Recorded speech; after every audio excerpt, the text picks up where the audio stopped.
Hello everyone and welcome to episode 5 of Terraria Explorer Tales. So as you can see, I ventured down into the Crimson and found these hearts here. And if I break them, it should spawn the Brain of Cthulhu. Totally am not recording this a second time because I came down here and forgot bombs. But yeah, I'm not sure if I'm really prepared to fight the Brain right now. Okay, well, you also get stuff from breaking it. The Undertaker. Aren't you supposed to get a musket the first time? Have I broke one of these before?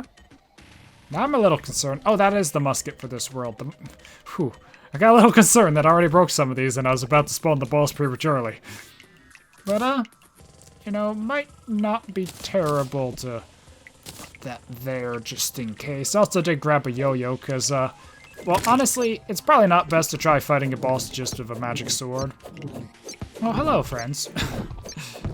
But as you can see, I did prepare some stuff. But, yeah, I'm not sure if that would even be a big enough room. Actually, I have 2 sets of these things, so, might not be terrible to, you know, light up this room a little.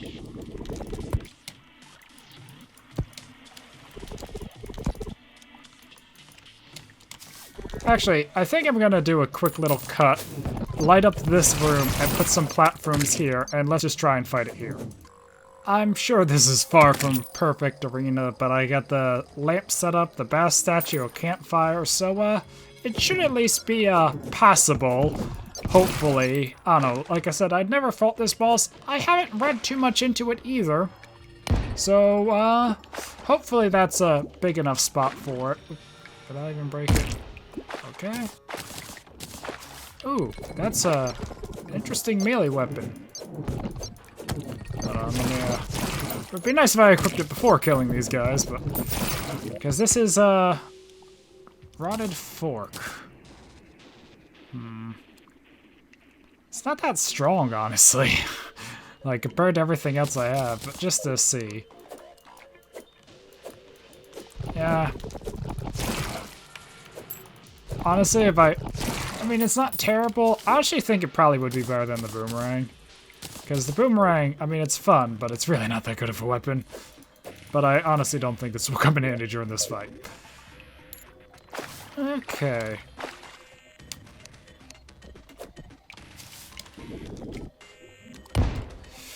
Well, now we have to get down to this heart.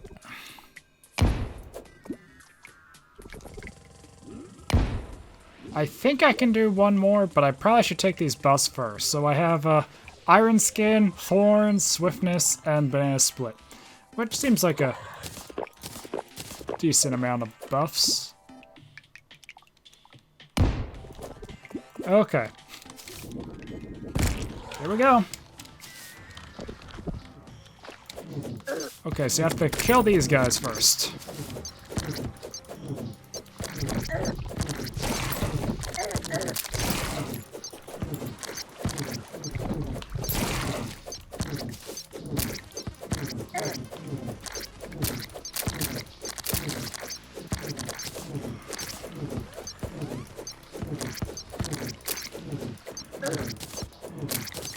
Okay, I'm actually quiet because I'm very nervous. I read about these creepers on phase 1. You have to kill them before you can damage the boss.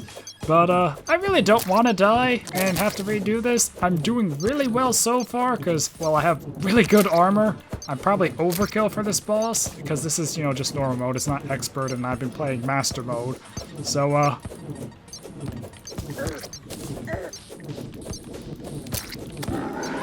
okay.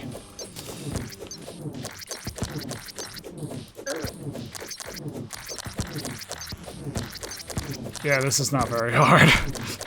I'm sure on master mode it's a lot harder, because, oh boy, or even just expert, those bosses, ta-da! Did I get any unique item from that? Not really. But we defeated the Brain of Cthulhu, we got tissue samples, and we can work towards making Crimtane armor, but I believe I need to kill another one to get enough tissue samples to make the full set. Also, you need tissue samples for the pickaxe, which I need for stuff. So, I might see if there's more hearts around here. Down here? There's 2. Well, I can at least do another 2. Actually, it would be best if I, yeah, if I find a 3rd heart elsewhere, it's not here, I can always come back here to fight it again. So, I don't know. Is there a heart down here by chance? Yes, there is. So I'll probably fight it again real quick.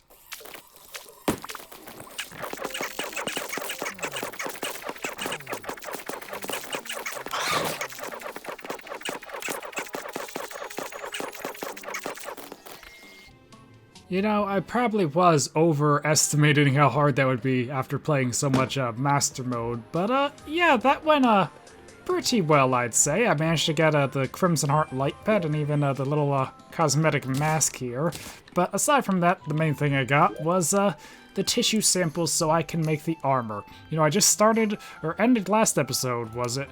By making one armor set, and now I get to make another one. But this is actually really cool armor. It is kind of both annoying and neat how the different ores can be drastically different in the gear available. But also need the pickaxe here. So now I can mine hellstone. I'm not sure if I really will go for much hellstone stuff, but I can mine it. But yeah, this gives a damage increase, but I currently am at 42 defense. If I swap this on, I actually lost a defense. That's interesting. The set effect of platinum is 4 defense, so that would explain it. But the neat thing about this is not only do I get the damage boost, I get a life regen effect from the armor. Is it that icon? No. It might be an icon up here. I'm not sure. But yeah, I get a life regen effect. And, I don't know, it also looked cool. And this was one of the items I wanted to get for my trophy room in the other world. And let's see, how much better is this than my current pickaxe? A lot better, it seems. Oh, well, this is very fast, so this might actually mine faster. I'm not sure. Either way, it's a pretty nice armor upgrade, and we got the new pickaxe as well. So, yeah. But the platinum armor still might be nice to... I don't know, I think the life regen does make this just better. And we also do have this nice pointy weapon. But as fun as it is to take a break from exploring and doing bosses, I still really want to get Terragrim. Like, I'm not even sure if I will mess around with the Queen Bee and Skeletron. I can just go right for the Wall of Flesh now if I want to.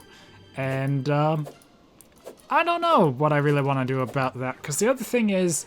I kind of want to do Skeletron so I can get the handgun and make the Phoenix Blaster.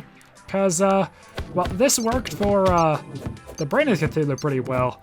I don't think it's going to work for the Wall of Flesh. So, I don't know, we'll have to wait and see. Okay, so I decided to do something a bit random and fight the Torch God. Also, the meteor landed, but I'm not sure if I'm going to do anything with that. But it's there now. So how this works is you place down 100 torches and you have to be underground. And, oh, there we go. So you just have to survive. I probably did not set this up well. Ow, ow.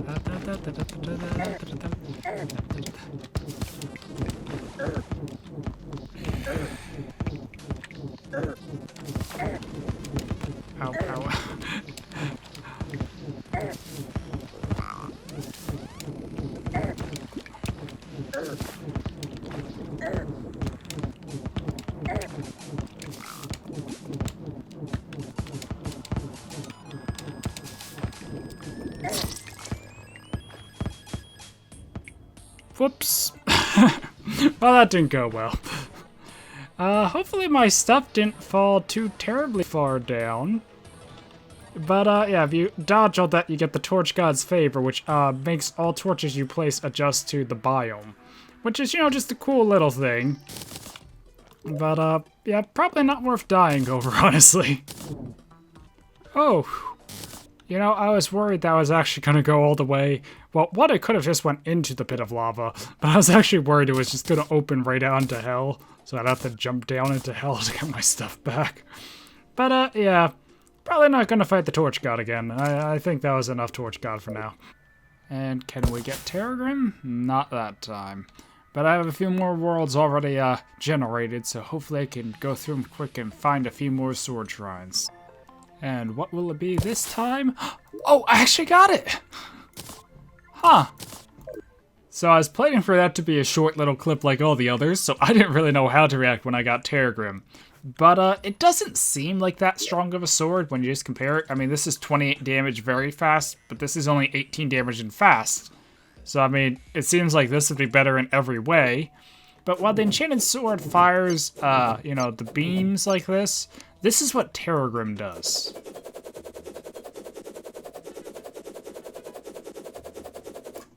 So, yeah, I thought it'd be neat to DPS test these. So, have the dummy here and my damage right here. And the Enchanted Sword deals around, like, 140, 150. It varies a little because of crits. But, you know, I put it in that range. Terraria, on the other hand, that's around 200, and I think if I move closer, it might do a little more. Nah, still around 200, 220. So, yeah, it's a pretty strong sword. And also just really cool. But, I actually think this is where I'm gonna wrap up the series for now and end off this episode. It might seem a bit sudden and anticlimactic, but, I decided I really don't want to fight the Wall of Flesh on this world, because I kind of like the world being pre-hard mode, and I also just recently fought the Wall of Flesh on a Master Mode world in a duo. So, you know, in the original world, it was a very anticlimactic or quick Wall of Flesh fight. I really didn't do much because there's 4 of us and we just killed it like near instantly, it felt like.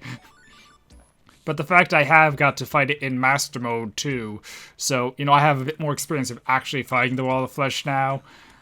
And, you know, fighting on this world was more just to see how it was solo, but the fact that I've done all this stuff in a duo now, I feel like, or a Master Mode duo, I really don't feel like I really need to rematch the bosses. I have a good idea of what they're like now. So, yeah, I don't really want to fight the Wall of Flesh. I don't want to change this to hard mode. And also, I can't really even use Terraria on the Wall of Flesh. This is a really short range, and it would not be wise to use on the Wall of Flesh. So I'd have to get a different weapon, even if I did. Ooh, a Traveling Merchant. Oh. No one saw that. Anyway, but the point of this series was to, you know, explore the things I couldn't do in the original world, like the Crimson, and to get some of the things I couldn't get in the original world, like the water walking boots for the lava waders, Sandstorm in a jar for the bundle of balloons. Also, I have in the notes ice skates for Arctic diving gear, but I also have ice skates in my boots, I believe. I'll have to double check, because I'm pretty sure I had Frost Spark. But, yeah. I might still want to pick up another pair of ice skates somewhere, but I honestly don't feel like that's even worth going out of the way and doing in the little video clip, because down here I have a chest full of all the stuff, or some of the stuff I want to take back to the original world. So, you know, I have the Water Raiders, the Sandstorm, and then a bunch of stuff on the Crimson, all the stuff from the Crimson Hearts I was able to get, as well as stuff to make the Crimson armor. So there probably are some other things I'd want to get, and there probably will be other stuff I still want to do with this character in this world. You know, other items I might want to search for in the future. The Storm Spear is one I mentioned that I did find on another character, so I'm not too pressured to find it on this character, because I can always snag it from that world just for collection purposes. Although I still never used it. I have no idea what the Storm Spear actually does. It sounds really cool. But I don't know, for the moment, I just don't feel there's enough to really justify, you know, more clips and more episodes of this series, but in the future there might be other stuff I want to go explore. But I don't know, I feel like the Brain of Cthulhu and Terraria is a fitting finale for this little series, at least for now. And maybe in the future I'll have more, but for now, I think that's where I'll end it off. It is a bit ironic that it, you know, took me 1 episode to actually do this stuff, and 5 episodes in total, which, you know, probably shouldn't have been a 5-episode series. The first 2 didn't really accomplish a whole lot. But, oh well. I did have fun exploring around in a different world, and this has been a good way to kind of ease back into Terraria a bit. And now I'm really excited to actually get back to the original world for Season 2, because I have the stuff to do more upgrades, and I don't know, I'll probably keep Terraria on this character for now. I don't really see a big need to bring it back to the other character, because no, would this actually be out DPS the Falcon Blade? We'll see. Maybe I'll give it over there, but it's also hard mode. I'm sure I'm going to get weapon upgrades on that character very soon. Anyway, so I think this is where I'm going to wrap up this little rambly outro, but... Huh. Oh, we also just found the Tavern Keeper. This is a really weird end to a video. So now we could also do Old One's Army, which I actually might want to do on this world, because my other world is, you know, hard mode, and it makes the event harder. So I might want to farm some emblems on this world, actually, or even this character, just to get that. So I don't know, maybe I'll even do another video on that. But this is where I want to end off episode 5, and I don't have any immediate plans to do more Explorer Tales, but who knows? There is always the future, and like I said, this is my pretty hard mode world, or I'm going to keep it that way for a while anyway, and there definitely are advantages to doing so. So yeah, anyway, hope you all enjoyed this little series, or at least this episode. Thank you all for watching. Until next time, goodbye.